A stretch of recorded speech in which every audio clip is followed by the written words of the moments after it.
구원받는다라는 것이 우리의 최우선 관심사 중에 하나일 것 같습니다. 구원받으려고 사실은 우리는 교회에 오는 것입니다. 구원받은 자답게 살기 위해 우리는 매주 말씀을 나누고 있는 것입니다. 구원이 뭐죠? 우리 이건 거의 귀에 못이 박히도록 제가 했던 이야기인데, 구원의 핵심이 뭔가요? 죽어서 좋은 곳 가는 건가요? 아니죠. 그것도 있지만 그것이 핵심이 아니고, 구원의 핵심은 하나님과 사랑하는 관계를 회복하는 것입니다.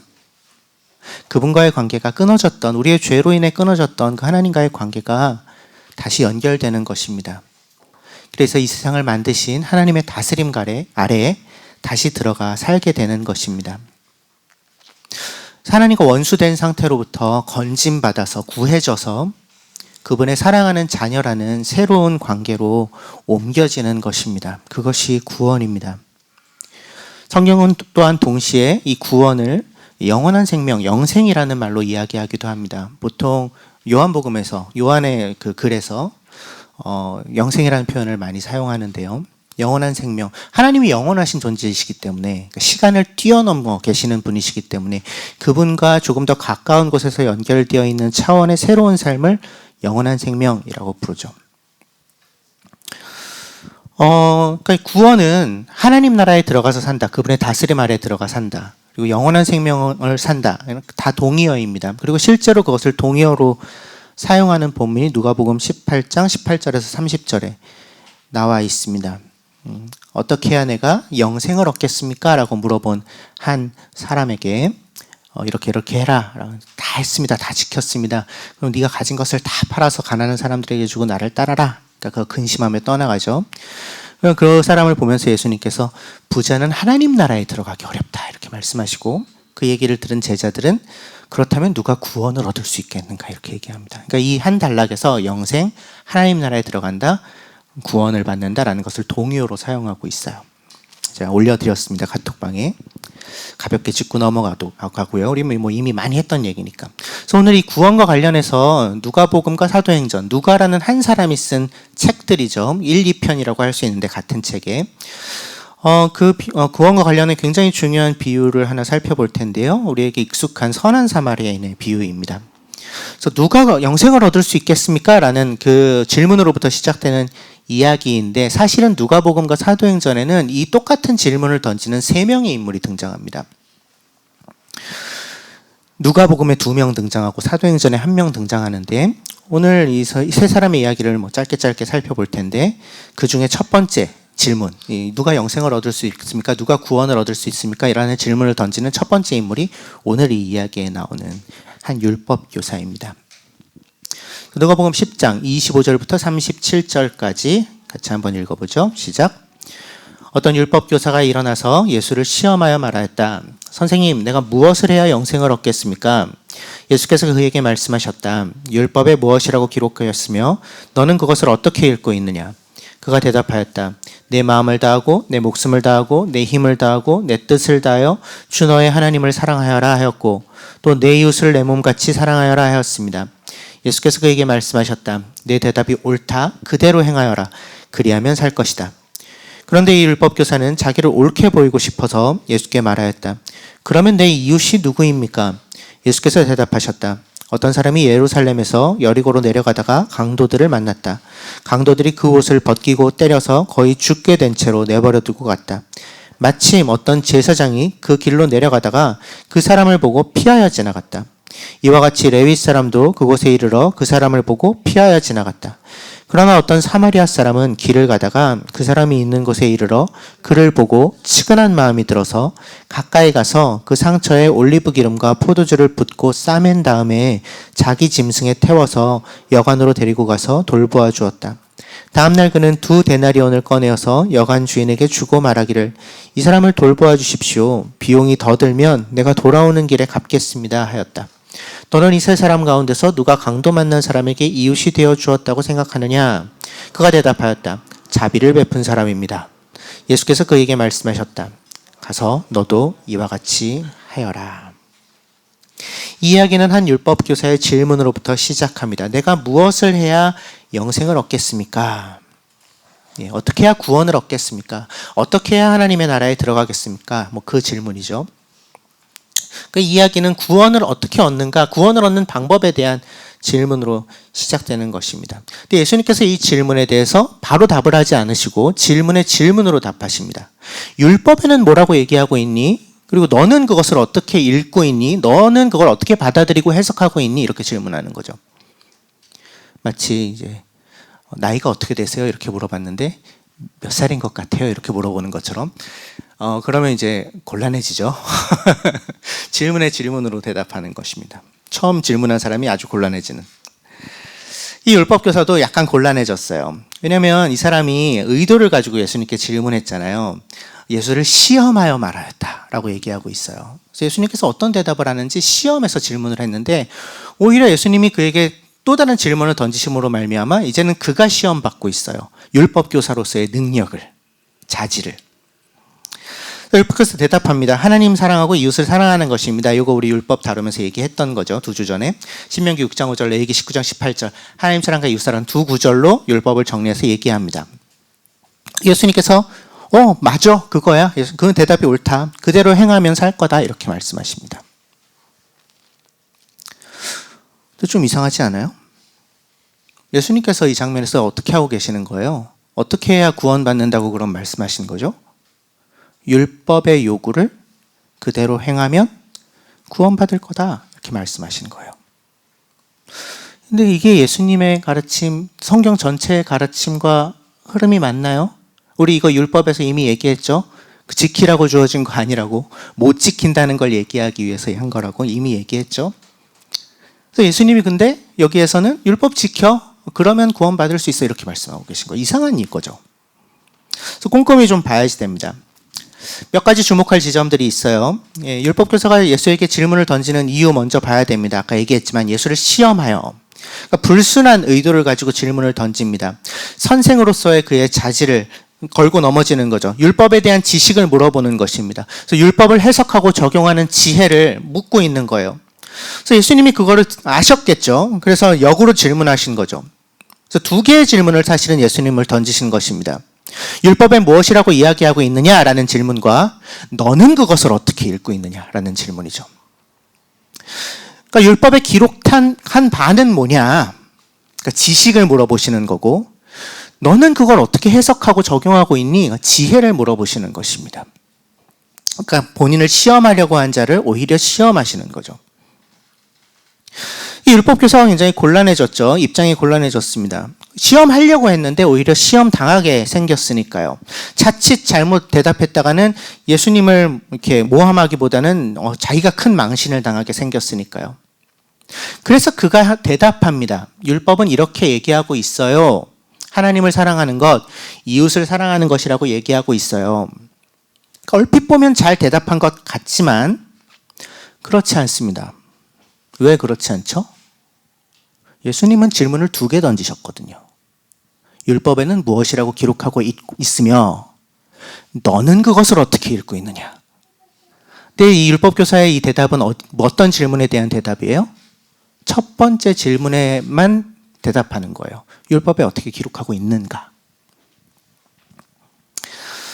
그러니까 지식을 묻는 질문에는 이 율법교사가 대답하고 있지만 지혜를 묻는, 그의 의견은, 그의 생각을 묻고 있는 질문은 슬쩍 넘어갑니다. 논란이 될 수 있으니까요. 평가를 받을 수 있으니까 그건 넘어가는 거죠.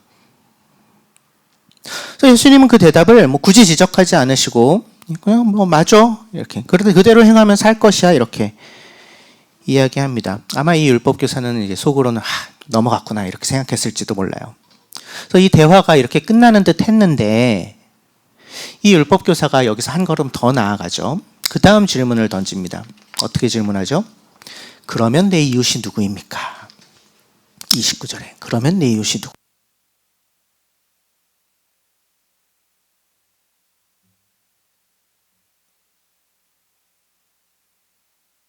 아들?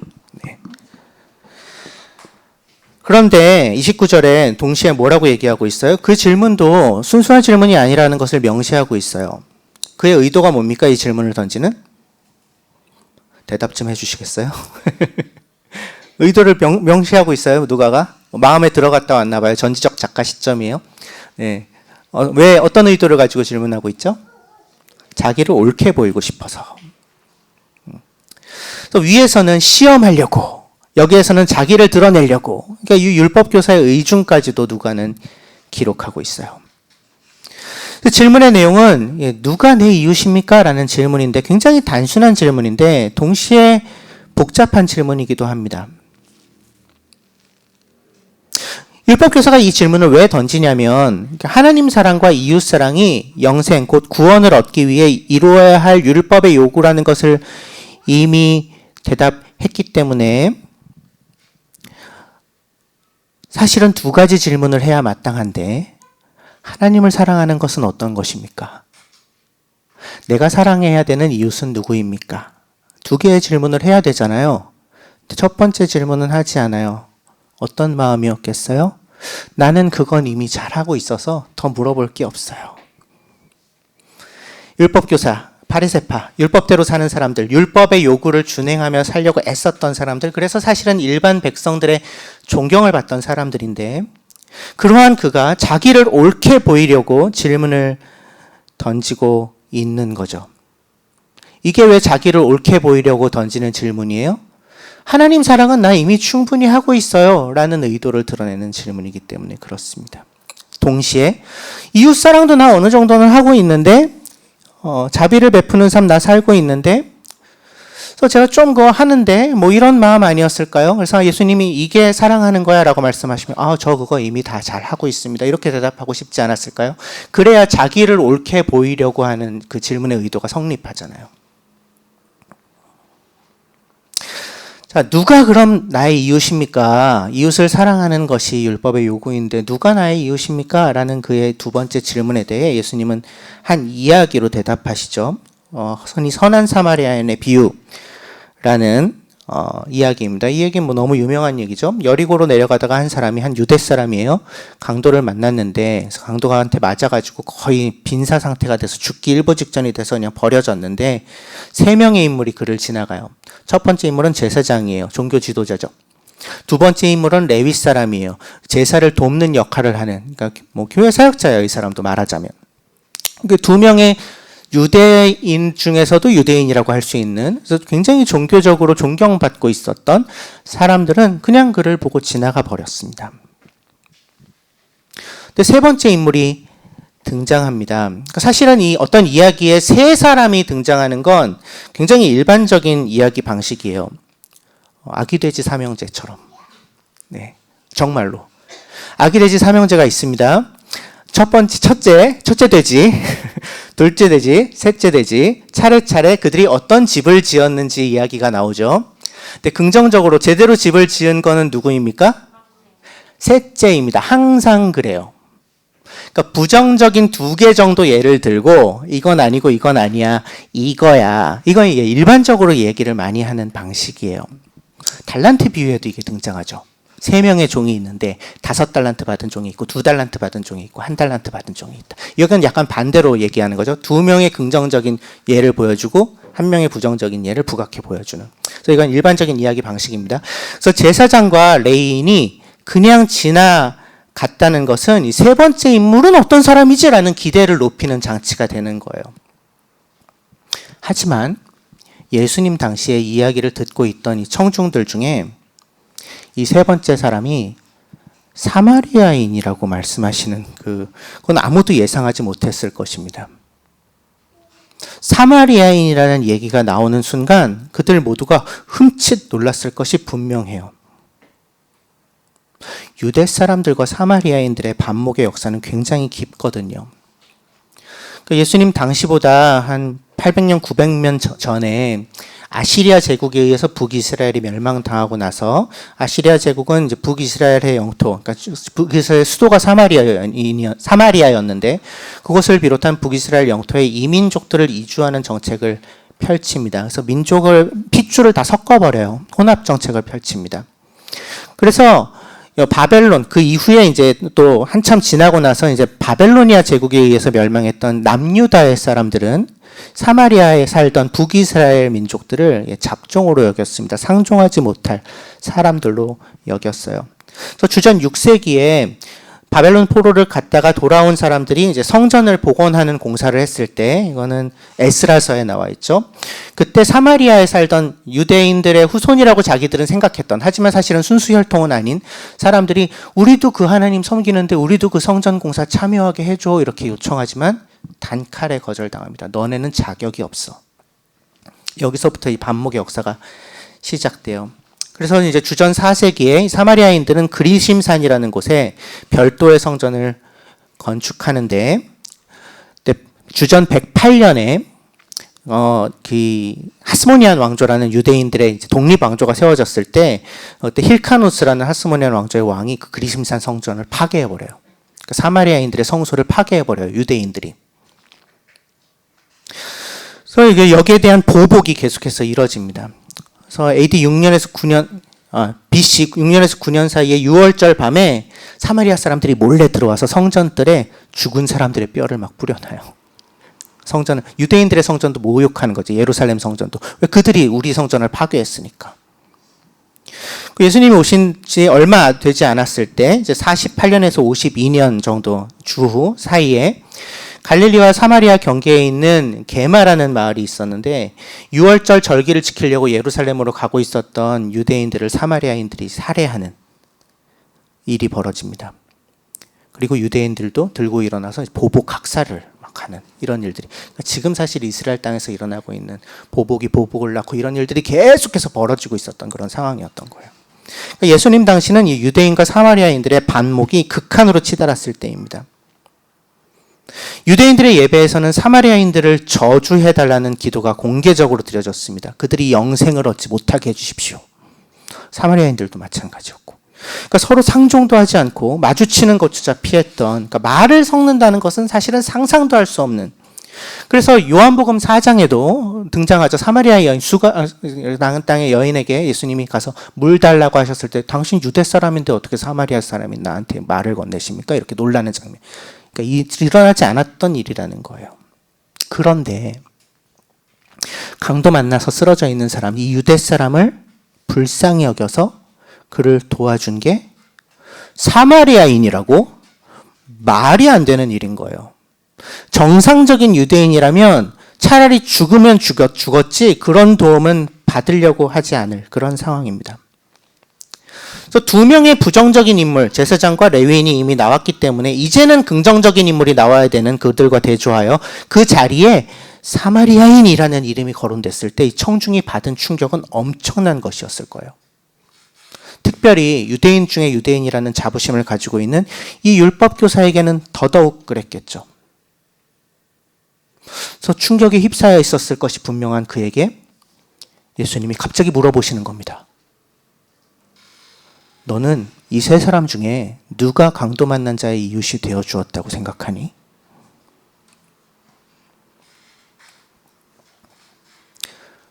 제사장, 레위인, 사마리아인 중에 누가 이 강도 만난 자의 이웃이 되어 주었다고 생각하니? 누가 이 강도 만난 자의 이웃이 되어 주었다고 생각하세요? 사마리아인이요. 이게 정상적인 대답이죠. 이 사람은 뭐라고 대답해요? 자비를 베푼 사람입니다. 사마리아인이라고는 죽어도 말 못하겠는 거예요. 받아들일 수 없는 일인 거예요. 근데 대답은 해야 되니까 아마 볼멘 소리로 마지못해서 자비를 베푼 사람이죠. 이렇게 대답했을 겁니다. 근데 그가 예상하지 않았을 새로운 충격을 예수님이 또 던지죠. 그 다음에 그래? 가서 너도 이와 같이 해라. 무슨 말이에요? 공경에 처한 유대 남자를 도와준 이 사마리아 이야기 속의 사마리아인처럼 너 또한 사마리아인이 공경에 처해 있는 것을 보거든 그를 도와줘라. 그게 이웃사랑이야. 그게 율법의 요구야. 그리고 이야기가 끝납니다. 상상해보죠. 예수님이 그 이야기를 마치시고 떠난 후에 율법교사는 어떤 생각을 했을까요? 예수님의 이야기에 깊은 감명을 받아서 나는 사마리아인도 사랑하면서 살아야지 이렇게 다짐했을까요? 그럴 만한 사람이었으면 누가가 이렇게 계속 부정적으로 이 사람을 묘사하지는 않았을 거예요. 시험하려고, 자기를 옳게 보이려고. 일관적으로 부정적으로 묘사되고 있는 이 인물이 예수님의 말씀으로 회심했을 거라고 보기는 좀 어렵습니다. 그렇게는 못하겠는데? 그랬을 가능성이 높죠. 그렇다면 예수님의 명령, 너도 가서 이와 같이 해라라는 그 명령은 이 율법교사에게는 실행할 수 없는 명령이었어요. 그 맥락으로 28절, 아까 우리가 이건 이상한데 라고 했던 28절에 내 대답이 옳다, 그대로 행하여라, 그리하면 살 것이다 라는 그 대답 또한 같은 맥락으로 봐야죠. 할 수 없다는 거예요. 자기는 하고 있다고 생각하는데 사실은 할 수 없다는 겁니다. 불가능한 명령이에요. 이와 비슷하게 실행 불가능한 명령을 받은 사람이 또 있습니다. 아까 언급했던 누가복음 18장에 등장하는 한 지도자, 흔히 부자 청년이라고 불리는 인물입니다. 10장에 나오는 이 선한 사마리아인 비유 이야기와 유사한 점들이 많아요. 제가 올려드린 18장 본문을 한번 들여다보세요. 첫 번째 어떤 공통점들이 있냐면, 첫 번째 그들이 던지는 질문이 같습니다. 어떻게 해야 내가 영생을 얻겠습니까? 같은 질문을 던져요. 그리고 두 번째, 율법의 요구를 충족하라는, 그것이 구원의 방편이라는 예수님의 대답이 등장합니다. 그리고 세 번째, 이 두 사람은 둘 다 모두 자기들은 그 율법의 요구를 지키며 살았는데요 라고 주장합니다. 직접적으로 또는 간접적으로. 근데 예수님은 그들이 할 수 없는 일을 하는 것이 율법의 요구를 충족시키는 것이라는 걸 보여줘요. 그것이 율법학자에게는 공경에 처한 사마리아인의 이웃이 되어주는 것이었고, 18장에 나오는 부자 청년에는 가지고 있는 것을 다 팔아서 가난한 자들에게 주고 나를 따르는 것이었죠. 그리고 두 사람 다 그 일을 하지 못하는 인물로 등장합니다. 만약 그렇다면 우리는 이 선한 사마리아의 비유 이야기를 다르게 읽어야 합니다. 이 선한 사마리아인은 우리가 흔히 알고 있는 대로 단순히 선을 행하는 사람, 사랑을 베푸는 사람을 상징하는 것이 아닙니다. 오히려 이 선한 사마리아인은 우리에게 절망의 상징입니다. 그렇게는 못하겠는데를 대면하게 만드는 그러한 장치입니다. 이 이야기는 사람이 자기 힘으로, 자기의 노력으로 율법의 요구를 지켜 참된 이웃사랑의 삶을 사는 것이 불가능하다는 것을 보여주는 이야기입니다. 자기 노력으로 구원에 이르는 것은, 영생을 얻는 것은, 하나님 나라 백성 되어 사는 것은 불가능하다. 내가 애써서 그렇게 하는 것은 불가능하다는 것을 보여주는 이야기입니다.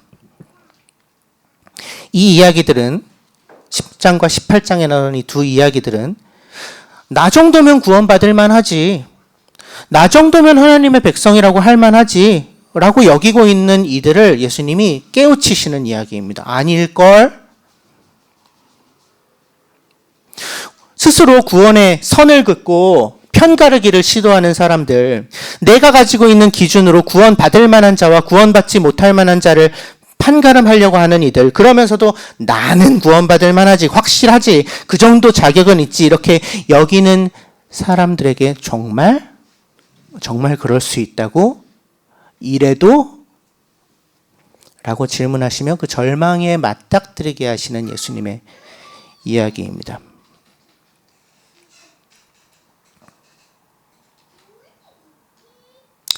우리는 어떠한가요? 이 절망에 대면하는 것은 굉장히 중요합니다. 내 힘으로는 할 수 없구나. 아무리 애써도, 최선을 다해도, 죽을 만큼 애써도 내 힘으로는 할 수 없구나. 내가 나 스스로 구원을 만들어낼 수 없구나.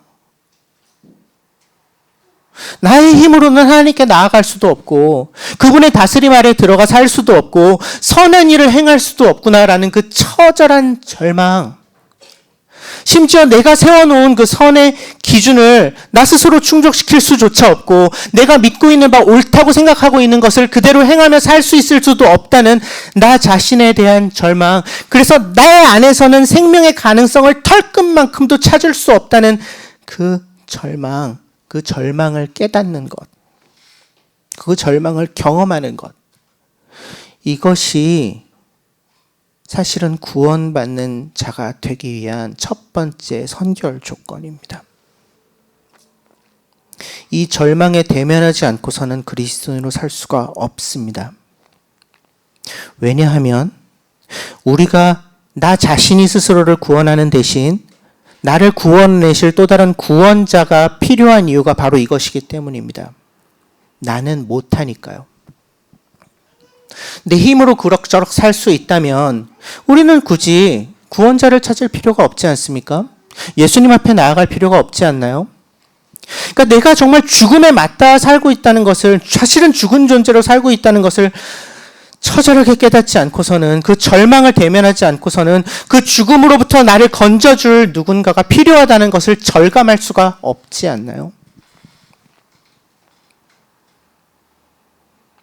그렇기 때문에 혹시 여러분들 중에 이러한 절망을 겪고 있는 분이 계시다면, 나는 못하네, 내 힘으로 살 수가 없네, 내 노력으로 아무것도 할 수가 없네, 하나님 앞에 나아갈 수조차 없네, 나는 어쩔 수가 없네 라는 절망을 대면하고 계신 분들이 계시다면 축하드립니다. 그리스도인이 되실 수 있습니다.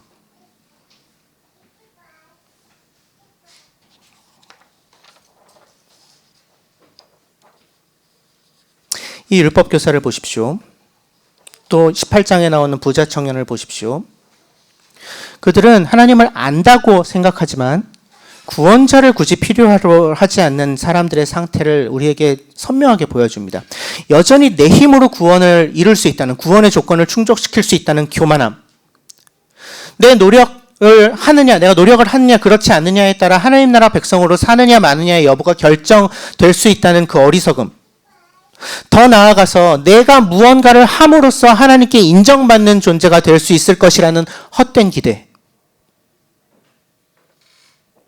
만약 우리가 나 자신에 대해 충분히 좌절하고 절망하지 않는다면 우리는 언제든 이 율법교사나 이 부자 청년과 같은 존재가 될 수 있습니다. 그러기 참 쉽습니다. 주님, 제가 이만큼이나 하고 있는데 뭐가 좀 더 필요한가요? 제가 해놓은 것 좀 보세요. 대단하지 않아요? 이만큼 제가 섬기고 있는데요. 이만큼 희생하고 있는데요. 이만큼 헌신하고 있는데요. 이 정도면 구원받을 자격 충분하지 않나요? 이 정도면 훌륭한 그리스도인 아닌가요? 이 정도면 당신의 자녀 되기에 손색이 없겠죠? 만약 하나님 앞에서 그렇게 하고 있다면 머지않아 주님이 우리를 절망으로 떠미실 가능성이 높습니다. 왜? 그거 아니구나. 안 되는 거구나. 내 힘과 노력으로는 택도 없구나. 그걸 깨닫게 하시기 위해. 그래서 예수 앞으로, 그 십자가 앞으로 나가게 하시기 위해. 이 율법교사에게 그르쳤던 것처럼 툭 떠미시는 거죠. 정말? 할 수 있다고? 이래도? 툭. 부자 청년도 마찬가지로.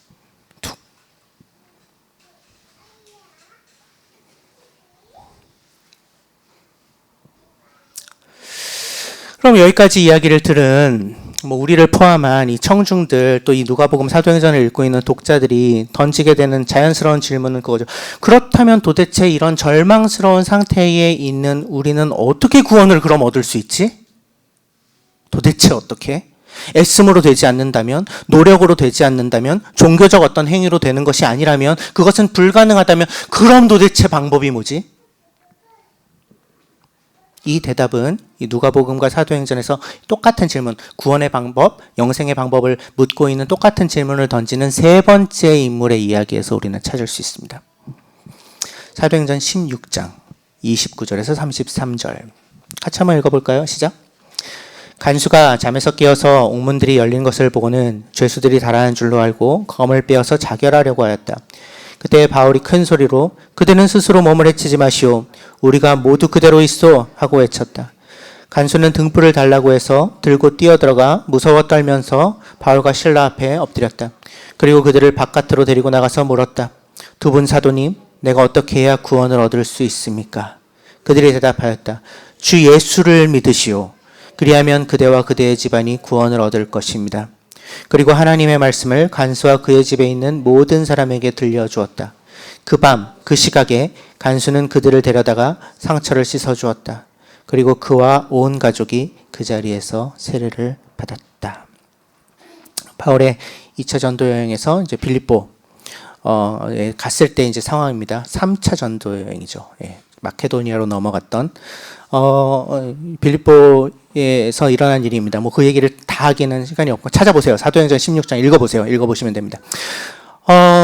근데 바울과 실라가 아주 억울한 누명을 쓰고 감옥에 갇혔습니다. 근데 그 감옥에 갇혀 있을 때도 이 두 사람은 하나님을 찬양해요. 그리고 그 얘기를 모든 죄수들이 듣고 있었어요. 아마 간수들도 듣고 있었을 거예요. 근데 그 밤에 큰 지진이 일어나서 감옥 문이 다 열립니다. 죄수들을 묶고 있던 것이 다 풀어지는 일이 일어나요. 근데 그 다음 상황이에요. 오늘 우리가 읽었던 본문은 간수가 그거 상황을 보고 당연히 감옥 문이 다 열려 있으니까 죄수들은 당연히 다 도망갔겠지. 야, 나는 이 책임을 피할 수 없겠구나 하고 칼을 뽑아서 자살하려고 했는데 바울이 이제 외치죠. 죽지 말라고. 우리 다 여기 있다고.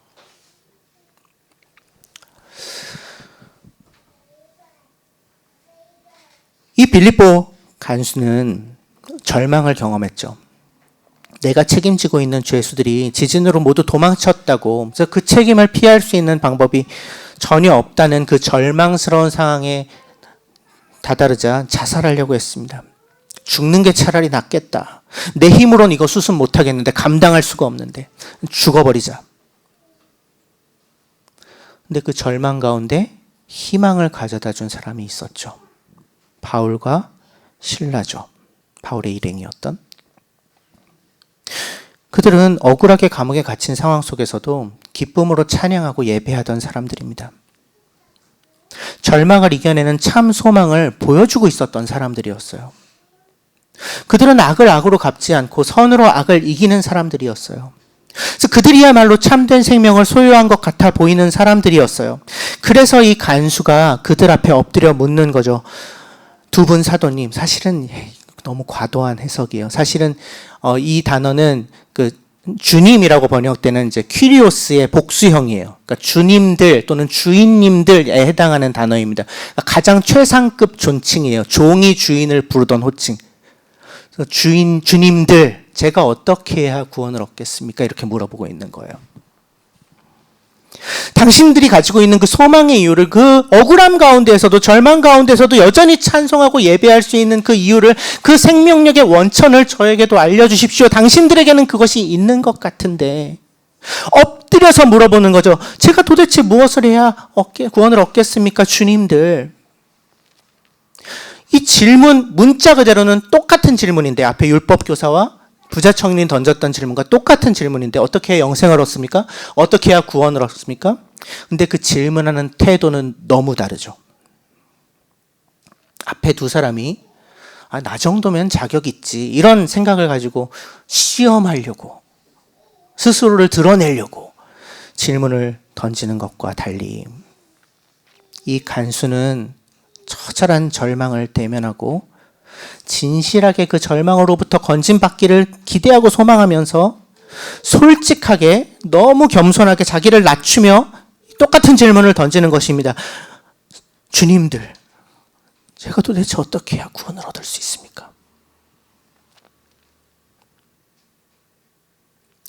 그리고 이 사람에게는 앞에 두 사람에게 주어진 대답과는 전혀 다른 대답이 주어집니다.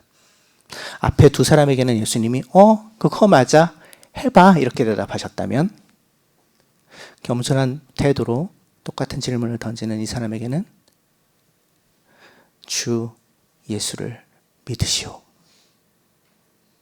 그리하면 그대와 그대의 집안이 구원을 얻을 것입니다. 라는 대답이 주어집니다. 정답이죠. 드디어 세 번째 이야기에서야 나온 정답이죠. 이 길밖에는 없는 거죠. 주 예수를 믿으십시오. 그를 알고 그를 의지하십시오. 그러면 구원을 얻을 수 있습니다. 당신이 무엇을 해서 얻는 것이 아닙니다. 당신이 무언가 공로를 쌓아서 얻는 것이 아닙니다. 주 예수를 믿으십시오. 이것이 절망의 어둠이 가져다주는 그 죽음의 그림자 속에서 당신을 살려낸 유일한 빛입니다. 소망의 빛입니다. 또 동일한 어둠 가운데 살아가던 우리가 발견한 그 생명의 빛입니다. 우리를 구원하시는 한 분, 예수를 믿으십시오. 그분을 의지해서 새로운 생명을 얻으십시오.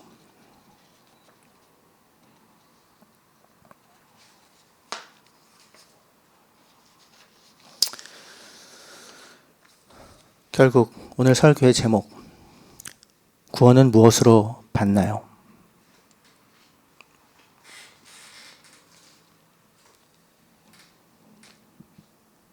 구원은 하나님이 베풀어 주신 사랑으로 받습니다. 빈칸, 사랑으로입니다. 하나님이 먼저 베풀어 주신 그 사랑으로 우리는 구원을 받습니다. 그 사랑에 힘입은 값없이 주어진 은혜로 우리는 그 구원을 받습니다. 하나님과 다시 연결되어 사랑의 관계를 살아갈 수 있게 됩니다. 또 그 구원받은 이들은 어떤 삶을 살아갑니까? 역시 사랑으로 삽니다. 율법교사에게 요구되었던 삶도 바로 그것입니다. 내가 도저히 받아들일 수 없는 이들까지 용납하고 그들의 공경에 처해 있는 그들의 필요를 채우는 사랑.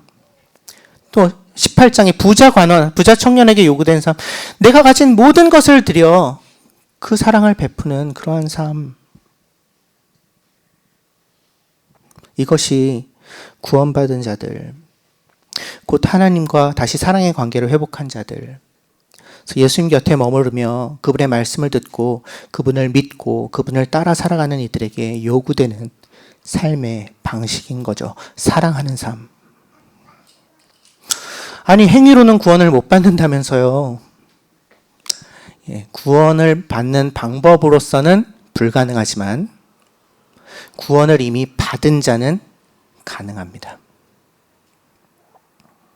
이게 성경에서 계속 얘기하고 있는 바요.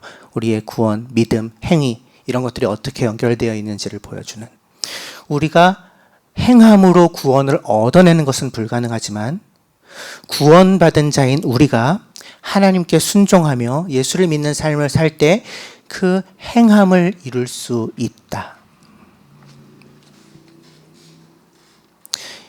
먼저 예수님을 통해서 우리에게 부어진 하나님의 사랑을 경험할 때, 그 사랑에 머물러 있을 때, 그분이 우리를 먼저 받아 안으신 그 용납이 사랑이니까, 그분이 우리를 받아 안으시기 위해 치르신 그 죽음으로 치르신 그 대가가 그분의 생명이니 가장 소중한 것이었으니까, 그러한 사랑을 이미 받았다면, 그것을 정말로 안다면 또 다른 누군가를 사랑하는 존재로 살 수 있는 거죠. 한 번에 되진 않습니다. 애씀이 필요합니다. 그렇게 살려는 애씀이 아니고 나에게 먼저 주어진 그 사랑 안에 머물러 있으려고 하는 애씀이 있을 때 가능합니다. 그 사랑의 깊이, 그 사랑의 의미에 잠겨들어 살고자 하는 애씀이 있을 때, 그때 구원받은 자다운 삶을, 그 사랑하는 삶을 우리는 살 수 있어요. 이것이 기독교의 구원이 가지고 있는 깊은 차원입니다. 죽고 나서 그냥 천국 가는 티켓 얻는 거야. 아니, 그렇게 얘기할 수가 없어요, 절대로.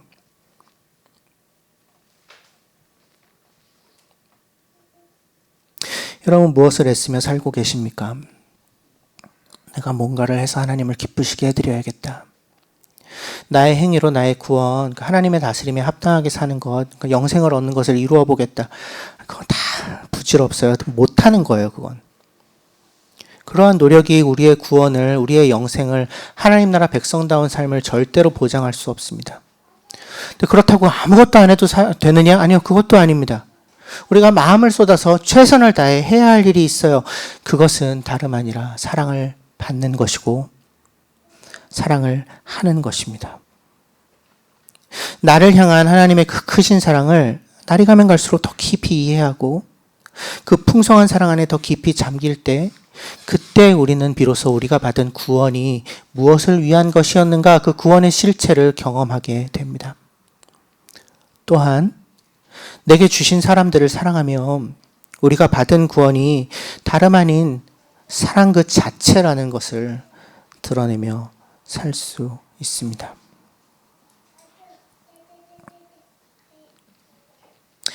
하나님이 지금 나에게 사랑하라고 하시는 사람들은 누구인가요? 오늘 읽었던 이야기 속의 사마리아인처럼 그 사마리아인의 입장에서 유대인과 같은 존재는 누구인가요? 또는 유대의 율법교사처럼 살고 있는 나에게 사마리아인 같은 존재인 누구인가요? 도저히 용납할 수 없고 가까이 가기 싫고 도무지 사랑할 수 없고 나와 성향도 다르고 나와 많은 언어도 다르고 사는 방식도 다르고 도무지 좋아해야 할래야 좋아할 수 없는 바로 그 사람.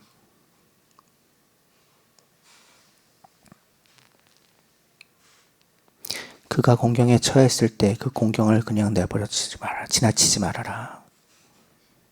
그를 사랑해라. 이것이 예수님의 요청인 것입니다.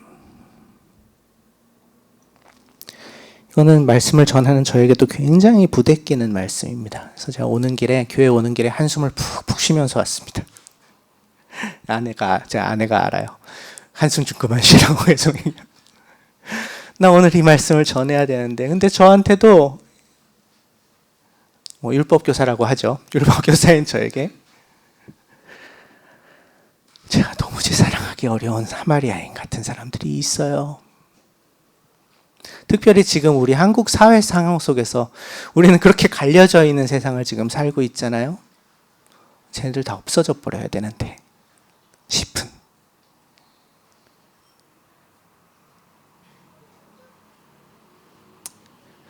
잘못한 건 잘못했다고 얘기해야 되겠고, 싸워야 될 때는 또 잘못된 것에 대해서 싸워야 될 때는 또 때로 싸워야 되겠지만,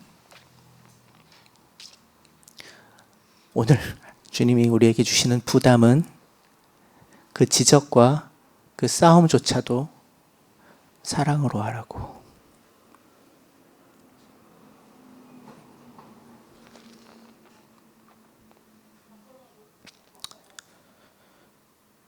말씀하시는 거죠.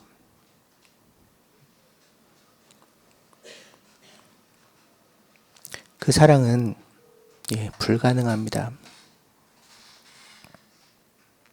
하지만 가능합니다. 내 힘으로는 못해요. 진짜 못하겠어요, 저도. 근데 예수의 사랑으로는 가능하다고 오늘 말씀이 얘기하고 있는 거죠. 우리는 그 사랑이 가능한 사람들이라고.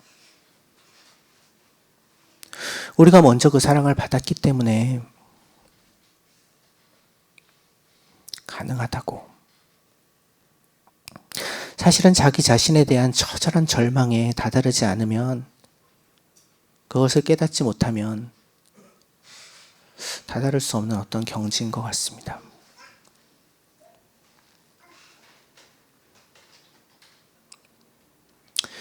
그래서 우리 모두가 말씀이 우리에게 요청하는 구원받은 자의 삶을 살 수 있게 되기를 간절히 소망해요. 우선 저부터. 우리의 구원이 우리의 삶으로 열매 맺는 일들이 정말로 있기를 바라요. 마치 말씀의 씨앗이 좋은 땅에 떨어져 100배에 이르는 열매를 맺는 것처럼 오늘 하나님이 우리에게 하시는 말씀들을 어떻게 소중히 품고 살아가며 자라게 할 것인가.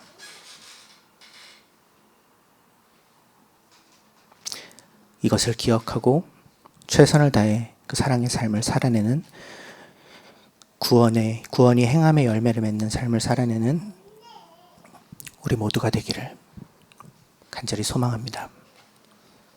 잠시 침묵하겠습니다.